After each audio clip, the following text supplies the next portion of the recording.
Hurricane Milton, as I'm sure you know, has intensified very quickly throughout the day. Very rapid intensification. Currently a Category 5 storm with winds of 180 miles per hour. One of the strongest storms on record. It's a storm that we absolutely need to take seriously here, and we will. We are currently under a hurricane watch here in Duval County, a storm surge watch, and a flood watch. We're currently expecting sustained tropical storm force winds of 40 to 50 miles per hour with gusts of 60 to 70. At the beaches, intracoastal, along the St. Johns River, and high-profile buildings, we can expect slightly stronger sustained winds and potentially sustained hurricane force winds. While the winds may be similar to Helene, the threat of flooding rain is one of the biggest differences. That's really what we're looking at this time, and that's what we're most really concerned about compared to what we were concerned about with Helene. Our ground is obviously already saturated. The river levels are elevated, and we're expecting at least 4 to 6 inches of rain with a chance of as high as 10 inches of rain in some areas of the city in a very short period of time. Those factors combined put us at risk for tidal flooding of 2 to 4 feet in Ortega, Riverside, San Marco, Southampton, downtown, and along the Trout River, Ribault River, and Moncrief Creek. The beaches could see a similar level of storm surge this time. As for timing, we expect the outer bands to start here on Wednesday afternoon, so the forecast has pushed out a little bit as the storm has slowed a little bit. So Wednesday afternoon with tropical storm force winds and the worst weather occurring Wednesday night and into Thursday morning. So if there's good news there, we really should be getting our worst weather when most people should be at home. Tidal flooding will be increasing throughout Thursday, peaking Thursday afternoon, and possibly on Friday in concert with the high tides. All in all, your preparations at home should be finished by Tuesday night, and we're asking everyone to stay home and off the roads on Wednesday. If you live in a flood-prone area, we encourage you to find shelter on higher ground or in one of our city shelters.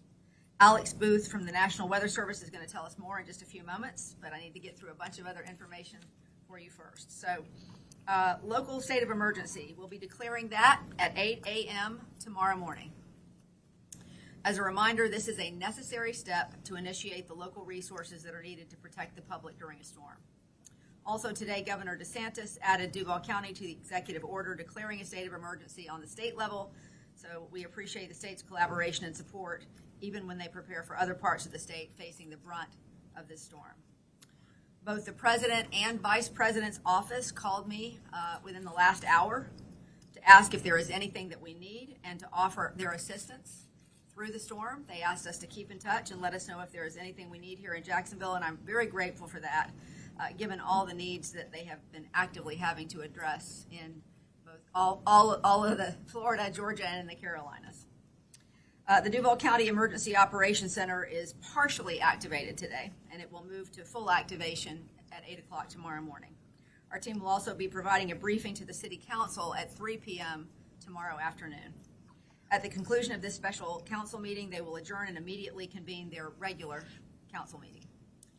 In terms of office closures, so again, we are open for business on Tuesday.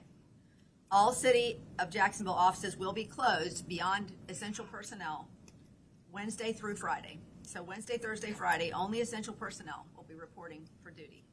Duval County Public Schools will also be closed from Wednesday through Friday for safety and because many of our city shelters will be at school locations, and we really appreciate their service to Jacksonville when it comes to these storms. The following constitutional offices will be closed from Wednesday through Friday with only essential personnel reporting as well. That's the tax collector, property appraiser, and supervisor of elections.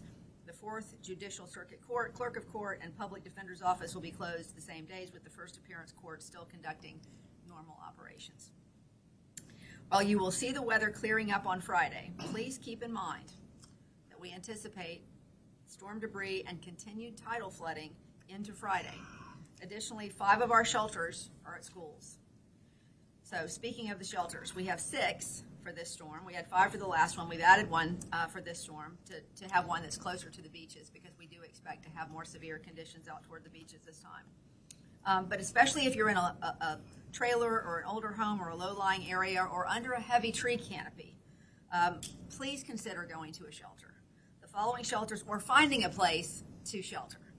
And I want to remind people that if you do decide to leave and shelter someplace else, you don't have to go far.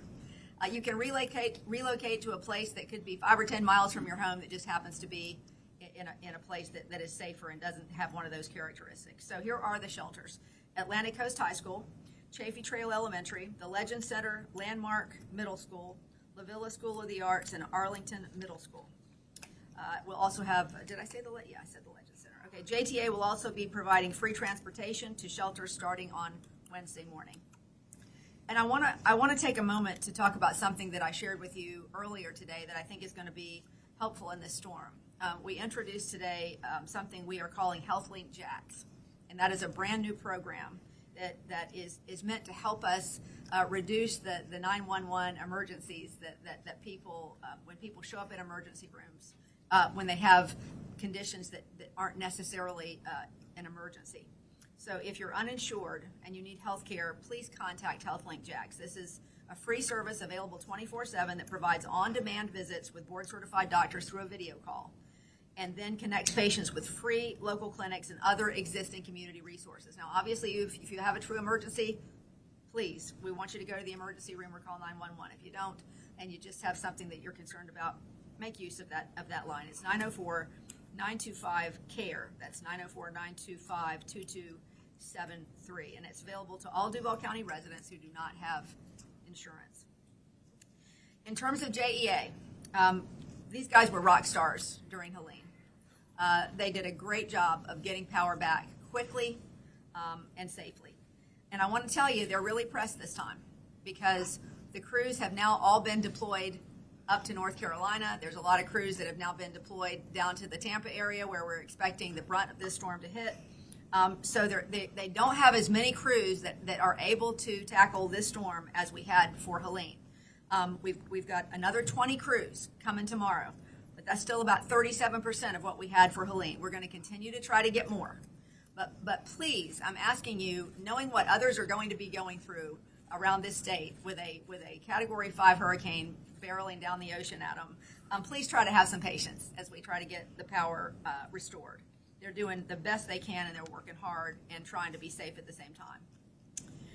Okay, JTA will continue to run regular operations on JTA's fixed bus route, BRT First Coast Flyer routes, connection and ready ride service as long as it's safe to do so on Wednesday and Thursday. Friday operations will be determined based on what happened. We'll have to see what conditions are like. The last trip for the St. Johns River Ferry will be at 10:45 tomorrow morning so that it can be taken to a safe location. It will reopen at some point on Friday as soon as it's safe to do so. The Skyway will be closed on Wednesday and Thursday and will reopen on Friday. And Ken Knight Drive, one of our areas that historically floods, and we expect it to absolutely flood during this storm. There'll be trips that you can take to shelters from there. JTA is providing free shuttles for Ken Knight Drive residents starting at 8 a.m. Wednesday through the duration of the storm. So pickup will be at bus stop 3991, located at Ken Knight Drive and Moncrief Road. Residents will be transported to the Legend Center at 5130 Sutel Drive. They'll only have essential personnel reporting Wednesday and Thursday, with Friday to be determined. Greyhound has canceled all bus operations across Florida beginning at 6 p.m. tomorrow. It is undetermined when they will resume operations. Our downtown terminal will remain closed until that happens. As far as parking goes, if you live in a flood-prone area or are concerned about damage to your car, the following city-owned garages will be open downtown starting at 8 a.m. Wednesday through Friday. Water Street Garage, the Ed Ball Building Garage, the Yates Building, and the Duval Street Garage. So that's the Water Street Garage is at 541 Water Street, the Ed Ball Building at 238 West Monroe, the Yates Building at 200 East Adams Street, and Duval Street at 33 West Duval Street. JTA will also, as they did last storm, be opening the Kings Avenue Garage for free as well. Our various public works teams are taking care of trees and clearing drains and inlets and ditches and securing loose items in advance of the storm. For the first time ever, a tiger dam is being set up in Jacksonville Beach to help with storm surge. We will be keeping solid waste pickup on schedule tomorrow. All Thursday, solid waste collections, garbage, recycling, and yard waste will be suspended. Trail Ridge landfill will be closed on Thursday as well, and Thursday collection for garbage and recycling will be rescheduled to Saturday. Friday collection for garbage and recycling is anticipated to occur as normal at this point. Yard waste and debris collections will resume in an ongoing manner on Friday until all debris is removed from Helene and Milton. So a lot of folks have asked questions about that, and I want you to understand, again, we have a big city, and due to the volume of debris that was received in Hurricane Helene, some of the yard waste collection pickups are behind schedule. We have brought in extra crews, and we ask for your patience as they continue to work around the clock to pick up that debris. And if you see any debris still sitting out in front of your house, or there's debris that you're thinking of putting out there, please try to get that in a place where it's not going to blow around between now and if it's not picked up tomorrow, when the storm comes, try to secure that in as much as you can, and don't put any new waste out there until we can get our arms around this. As Hurricane Milton approaches, we ask you to help us in as much as you can in getting that debris off the curbs. The airport is monitoring this storm, and there have not been any flight cancellations at this time. As always, passengers should check directly with their airline on flight status. I'm gonna repeat something that I said last week. JIA doesn't close unless all flights are canceled. And once all flights are canceled, they are not a shelter, so you cannot hang out at the airport. So check with your airline to make sure your flight is still going to travel on time. Jacksport is open and operational as they continue to monitor the storm. The return of the Carnival Elation voyage that departed on October 5th may be delayed in coming back in. Guests scheduled to depart Jacksport on October 10th can sign up for text alerts from Carnival. JSO is setting up extra patrols to monitor bridges, provide traffic control, and close off flooded roads. And they ask us to remind you, please do not drive through flooded waters. We're going to have some flooding in this storm. And in fact, if we get flooding to 4 feet or above, it's going to get into some homes and businesses. So I'm asking you to please be very careful and don't drive through those flooded areas unless you need to, and don't drive through anything too deep. JFRD also will be staging 3 swift water rescue teams, 6 emergency road access teams, and 1 urban search and rescue team. We did have a few ERAT teams supporting on Helene response in North Carolina. They have moved to St. Petersburg for Hurricane Milton, and we're really grateful for these brave teams for showing up for these communities. Keep in mind, though, that even with the support for neighboring communities, we do have enough teams here at home to protect the public. So don't worry about that. They're just they're wonderful to go down and do that for our neighbors. As far as final preps are concerned, today and tomorrow are the days to complete your home preparations before rain bands start coming in on Wednesday afternoon. Please secure your home, clean up any limbs or debris, clear your drains and gutters, and secure loose outdoor items that could become projectiles. Be mindful of trees that could become uprooted from heavy winds in our already saturated grounds. And we've had these previous weeks of rain. So hopefully a lot of our weak trees are already gone from the last storm, but we still have to be mindful of that, especially given that the winds may be a little stronger. Ensure your supply kits are stocked up and that you have an emergency plan for your family. All your final preps should be in place before Wednesday evening. Again, I would ask you to make sure that you call 630-CITY, 630-2489. If you have any issues that you need to report, we have extended hours on Tuesday from 8 a.m. to 8 p.m., and they'll reopen at 7 a.m. on Wednesday morning and stay open until all the ERAT teams are deactivated or until otherwise announced. And again, for more information on this storm and for all of the things that I just said to you, I recommend once again for you to go to the Jax Ready app. So jaxready.com/Milton. That'll give you all the information that you need. I'll come back to answer any questions that you have in a few minutes, but right now I'm going to turn it over for a look at our forecast. Alex? Thank you, Mayor. Alex Booth, I'm the meteorologist here with the National Weather Service.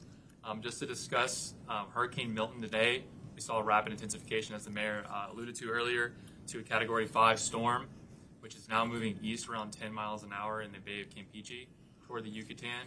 And that's going to continue through tonight, and then tomorrow we'll take a northeastward turn and start heading toward the Florida Peninsula. As it does so, it's going to accelerate, it's going to quicken, and it's going to maintain a major intensity as it makes its track towards Florida through Wednesday. As far as the winds felt from Milton, we have a cold front that's going to sink over us through tomorrow, and that's going to interact with the storm between Tuesday into Wednesday, and by Wednesday we may see at the earliest, by the afternoon, tropical storm force winds beginning, especially at the coast. Those chances for winds will be increasing and become more likely for tropical storm force winds as we get through the evening, particularly along the coast, within the riverfront, St. Johns River, in those areas. We do have a hurricane watch posted for the entire county, along with the storm surge watch for all of the St. Johns and the Atlantic coastline. For all of Duval County, we anticipate around 2 to 4 feet of storm surge along the coast and within the river. But as the storm moves closer, the winds are going to turn northerly. So the areas that are going to be particularly susceptible to higher surge, and that surge alone, will be areas on the southern end. So Southampton, Montcrief Creek, and Ribault River are three areas that we're looking at extensively, seeing potentially 5 foot of surge just for those winds kind of funneling down the river in that area. Talking about surge, we're not including the rainfall component, which is going to be the difference between what we saw with Helene and what we're going to see with Milton. The total water from the surge and the rainfall, which could be upwards of closer to 10 inches, maybe even more, closer to a foot in some locations, will exacerbate the surge flooding at times of high tide. And as far as the tornado threat, that is the one silver lining here is the path of the storm. Looks like it's going to take that eastward shift across Florida. Thursday night will put us in a better spot as far as limited tornado potential Thursday as the storm moves off and across the area. That's it. That's all I have. Thank you. Thank you, Alex. Questions, guys? So regarding the JEA crews, I know you mentioned that a lot went north to help with the power, obviously in the Carolinas and Georgia. You said there was 37% fewer. Can you kind of just clarify? Well, what I'm saying is we really beefed up those crews for Helene, and a lot of those crews. So our crews are here, but we were able to grab crews from other areas who are willing to come down here and work with us to recover from Helene. Those crews are now engaged elsewhere. And so what we are doing is we're trying to go and get as many more as we can that are able to come down and help us. It's just a harder get right now because there's still so much to do up in the Carolinas and of course now that we're looking at what may happen to one of the most populated areas of our state in Tampa. Do we know how many are still up and are they all returning home? The ones that are with JEA? What JEA crews are here. All of them are back. Our JEA am I right on that? Yeah, JEA crews are here. Okay. I'm just talking about beefing up with all the extra crews that we brought in for Helene. Right now we're at about 30% additional capacity to our regular JEA crews. We'd like to get that up a little bit, and we're gonna and I can tell you that Director Cavey has been working very hard to do that, and just today she secured a bunch more than we had this morning. So we're going to continue to work on that. Mayor, we're hearing our local fuel refineries in Jacksonville are down. Number one, do you know if that's true? And two, if it is, could it impact our gas supply potentially? I don't know. Does anybody know that answer to that question? I have not heard that, but I'll absolutely get that information for you. Thank you. You mentioned the Tiger Dam. Where exactly is that going to be located and how can people... Nina? We reach out to the beaches, all 3 beaches, we're supporting the beaches with Tiger Dams. So I don't know exactly where those Tiger Dams are going to go. I know that we talked earlier about making sure that sand is placed in those areas where the waters tend to rush over at the walkovers. But I suspect those Tiger Dams at each beach is going to go in the places they consider most vulnerable in terms of flooding. You know, at the beaches, sometimes that flooding is the worst at the estuaries and the intracoastal areas as the water backs up there. So that may be what we're talking about in terms of the Tiger Dams there, because you have a lot of homes along the intercoastal waterway or nearby that end up with water inside them, and perhaps that would be a good way to keep that out in certain areas. Mayor, if someone chooses to utilize a shelter, is there something or things in particular they need to have with them in order to be permitted or anything like that? Good evening, Andre, Director of Emergency Preparedness. So just bring in, just a sleeping bag, pillow, some things, you know what I'm saying, a book, a reading book, anything like that.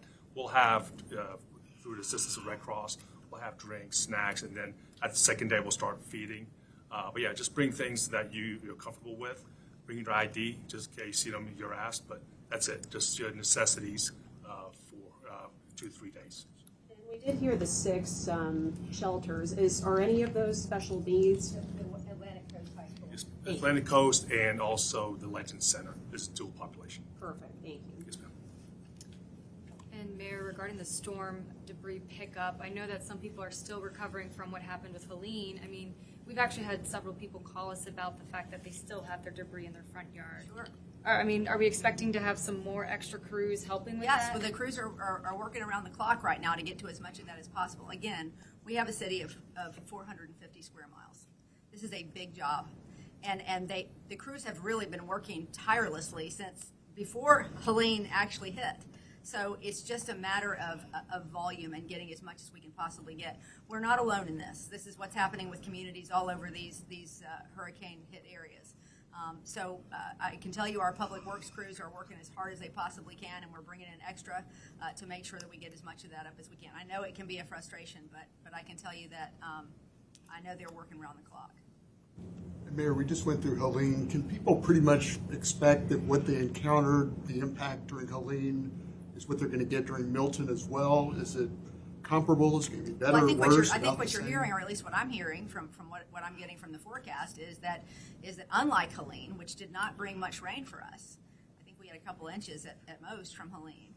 I think we're looking at possibly, as much as 10 inches of rain with this storm, maybe more in some areas.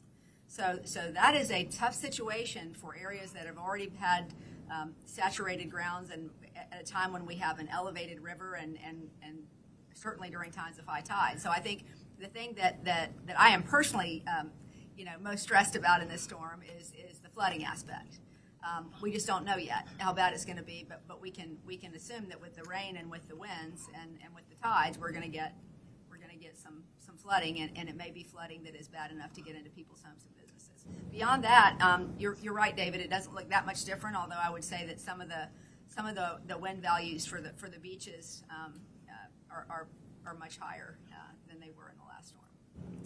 And the rain we've been seeing today and probably tomorrow and the nor'easter type of winds, is that in any way related to Milton, or is it just coincidental? And it's just a nor'easter. It just happens to, that's what we get this time of year, right? So it's just I think that the good news for us is we didn't get a whole lot of extra rain today. So I guess there's some little bit of silver lining that we're not piling on the rain on top of other rain, but it's going to be an interesting thing to watch. And with the health link that you just said that you launched, is this an effort to kind of help alleviate the emergency rooms being crowded? I mean, are the the health link was a completely separate announcement today, but we thought it was important to mention that today because there are so many people that end up showing up at the emergency rooms when they have conditions that could be treated by a physician, a primary care physician. As I said earlier today, primary care is our least expensive kind of care.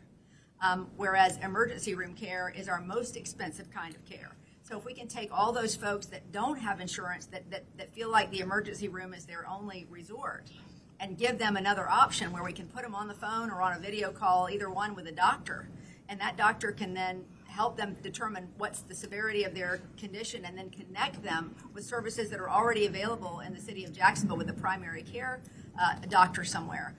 That will alleviate a lot of that cost, that great cost of creating, those scenarios where people show up at the emergency room. So I think long term that's going to be a tremendous financial help and a tremendous help to folks who really struggle with health care.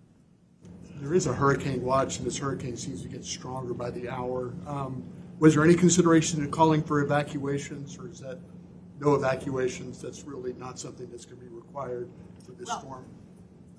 No. I mean, you know that if we felt that it was necessary to ask people to leave their homes, we would do that. What we've said is we'd love for you to relocate, or if you're in one of those areas that we talked about, a low-lying area, if you're in a trailer or a home, if you're in a place with a lot of trees and low-lying, those are places we'd like you to consider leaving. But there isn't any situation under this storm right now, as we can see, that we think would merit us to say to people, you need to leave your homes. Okay? Very good. Thank you, everybody. We will see you back here tomorrow at noon. Okay.